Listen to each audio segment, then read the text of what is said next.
Shalom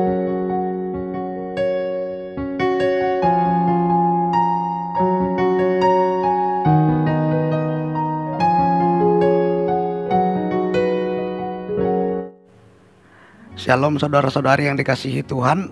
Firman Tuhan untuk kita pada saat ini diangkat dari Yohanes pasal 17 ayat 1 sampai 11. Sebelum kita mendengarkannya, mari kita berdoa.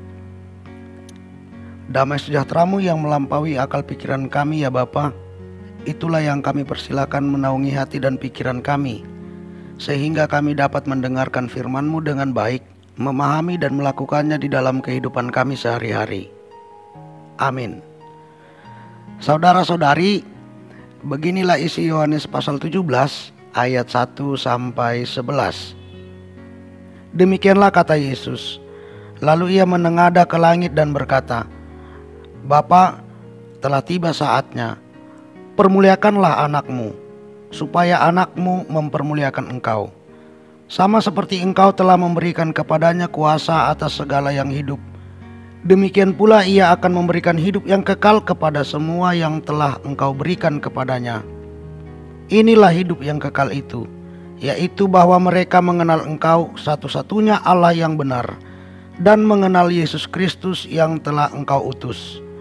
Aku telah mempermuliakan engkau di bumi, dengan jalan menyelesaikan pekerjaan yang engkau berikan kepadaku untuk melakukannya. Oleh sebab itu ya Bapa, permuliakanlah aku padamu sendiri dengan kemuliaan yang kumiliki di hadirat-Mu sebelum dunia ada. Aku telah menyatakan namamu kepada semua orang yang engkau berikan kepadaku dari dunia. Mereka itu milik-Mu, dan engkau telah memberikan mereka kepadaku, dan mereka telah menuruti firman-Mu. Sekarang mereka tahu bahwa semua yang engkau berikan kepadaku itu berasal daripadamu.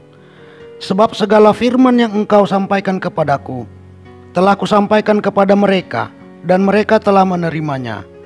Mereka tahu benar-benar bahwa aku datang daripadamu, dan mereka percaya bahwa engkaulah yang telah mengutus aku. Aku berdoa untuk mereka, bukan untuk dunia aku berdoa, tetapi untuk mereka yang telah engkau berikan kepadaku, sebab mereka adalah milik-Mu. Dan segala milikku adalah milik-Mu, dan milik-Mu adalah milikku. Dan aku telah dipermuliakan di dalam mereka.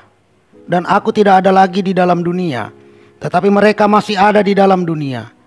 Dan aku datang kepadamu, ya Bapa yang kudus, peliharalah mereka dalam namamu, yaitu namamu yang telah engkau berikan kepadaku, supaya mereka menjadi satu sama seperti kita. Amin.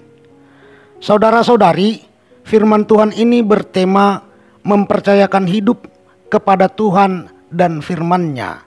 Saudara-saudari yang dikasihi Tuhan, banyak hal yang sudah terjadi dan banyak hal juga yang akan terjadi di dalam kehidupan ini. Suka duka datang silih berganti, keadaan sehat, keadaan sakit, keberuntungan, kerugian, perdamaian, perselisihan, dan lain sebagainya juga begitu. Semuanya sudah pernah datang mengisi kehidupan ini. Namun semua itu akan tetap hadir kembali secara bergantian pada waktu dan pada orang tertentu. Saudara-saudari, siap atau tidak siap, mau atau tidak mau, kita harus tetap menghadapi dan menjalani siklus kehidupan ini selama kita masih diberi hidup oleh Tuhan. Dan di samping itu, kita juga harus tetap kerjakan apa yang menjadi ketentuan Tuhan bagi kita di dalam kehidupan ini. Saudara-saudari yang dikasihi Tuhan, firman Tuhan pada saat ini menyatakan kepada kita bahwa segala sesuatu yang diajarkan oleh Tuhan Yesus kepada murid-muridnya, bahkan kepada semua orang, adalah firman yang berasal dari Bapa. Itulah yang pertama.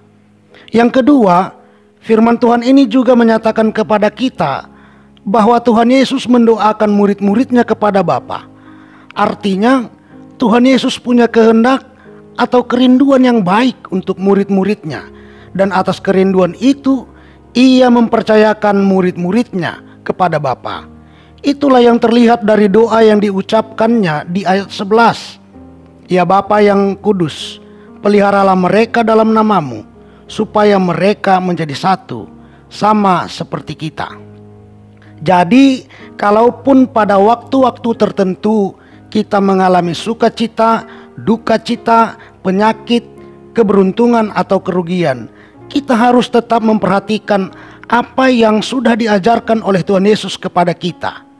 Sebagai murid-muridnya, baiklah kita tetap berpatokan pada pengajarannya, sehingga kita akan dapat mengerti dengan benar tentang segala sesuatu yang terjadi di dalam kehidupan ini, khususnya di dalam kehidupan kita.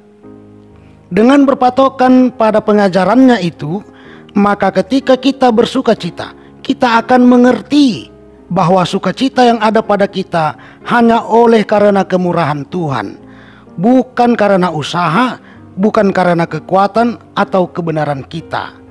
Lalu ketika kita berduka cita atau dinista oleh orang lain karena kita pengikut Kristus, kita akan berbahagia. Sebab penistaan yang dilakukan oleh orang lain kepada kita adalah bukti nyata bahwa roh kemuliaan, yaitu roh Allah, ada pada kita. Hal ini dapat kita lihat di dalam 1 Petrus 4 ayat 14. Saudara-saudari, selain itu kita harus juga mempercayakan hidup kita kepada Tuhan. Sebab Tuhanlah pemilik kita dan Dialah yang memelihara kita. Berbagai jenis pemikiran, pandangan, dan gaya hidup menurut ukuran dunia akan selalu ada di dalam kehidupan ini. Semua itu akan tetap kita lihat, kita dengar, dan semua itu akan menyodorkan godaannya kepada kita. Tetapi bagi kita sebagai murid-murid Kristus, biarlah semua itu kita anggap bukan sebagai hal yang dapat menjamin hidup kita. Yang menjamin dan memelihara kita adalah Tuhan. Amin. Oleh karena itu, saudara-saudari yang dikasihi Tuhan, apapun yang terjadi dan bagaimanapun keadaan hidup kita, kita tidak boleh terbuai dengan situasi yang ada. Kita harus tetap memperhatikan firman Tuhan, hidup berdasarkan firman-Nya, dan mempercayakan hidup kita hanya kepadanya. Amin. Mari kita berdoa. Terima kasih Bapa, karena firman-Mu sudah kami dengar dan kami renungkan, yang mengajarkan kami agar kami mempercayakan hidup kami padamu dan pada kebenaran firman-Mu. Di dalam nama Tuhan Yesus kami berdoa. Amin. Shalom kepada kita semua.